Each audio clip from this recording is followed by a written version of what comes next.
আন্তরিক ধন্যবাদ। আপনাদেরকে বলতে চাই, যখন হাসিনা এবং ফ্যাসিবাদের আমলে ডক্টর মোহাম্মদ ইউনূসকে মামলা দিয়ে হয়রানি, যখন শ্রম ভবনে লিফট বন্ধ করে তাকে সিঁড়ি দিয়ে ওঠার ব্যবস্থা করে, তখন ওই ডক্টর ইউনূসের বিপদের সময় ওই নুরুল হক নূর গণ অধিকার পরিষদ রাজপথে প্রতিবাদ করেছিল। আমাদের হয়তো মনে আছে, হেফাজতে ইসলামের 2013 সালের হাসিনা কর্তৃক যারা শহীদ হয়েছিল তাদের রিপোর্ট প্রকাশ করায় বর্তমান উপদেষ্টা আদিলুর রহমানকে যখন জেলে পাঠিয়েছিল, তার মুক্তির দাবিতে এই গণ অধিকার পরিষদ রাজপথে আন্দোলন গড়ে তুলেছিল।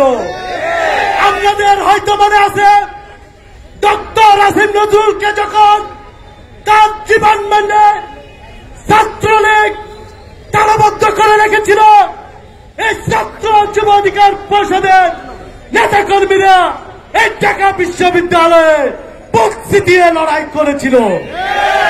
যখন 2024 সালের আগে আল্লামা মামুনুল হক জেলে ছিল, এই নুরুল হক নূরে রাজপথে প্রতিবাদ জারি করেছিল।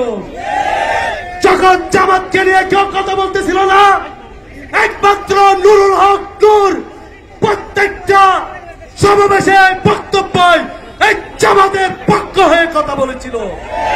আজকে যখন নুরুল হক নূর এই রাজপথে ন্যায্য কথা বলতে গিয়ে হামলার শিকার হয়, তখন এই সরকার তদন্ত কমিটি করে 1 সপ্তাহ পরে। এটা আমাদের জন্য চরম লজ্জার।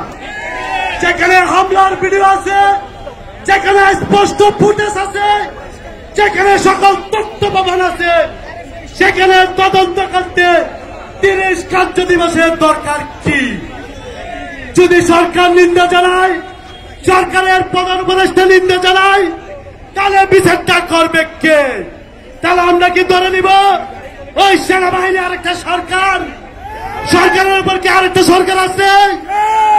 আমরা নুরুল হক নূরের বিচার না হওয়া পর্যন্ত রাজপথ ছাড়ব না এবং জাতীয় পার্টিকে অনতিবিলম্বে তার নিবন্ধন বাতিল করে কার্যক্রম নিষিদ্ধ করতে হবে। যারা আওয়ামী লীগের দূষণ ছিল, সদ্যদল সহ জিএম কাদের, মজবুল হক সুন্নু, তাদের বিরুদ্ধে মামলা আছে, তাদেরকে গ্রেপ্তার করে বিচারের আওতায় আনতে হবে। যতক্ষণ ছাত্র যুব গণ অধিকার পরিষদ এবং ডাকসুর বিপিন নুরুল হক নূরের হামলার বিচার হবে না, আপনারা শপথ দিয়ে থাকেন, আমরা রাজপথ ছাড়বো না।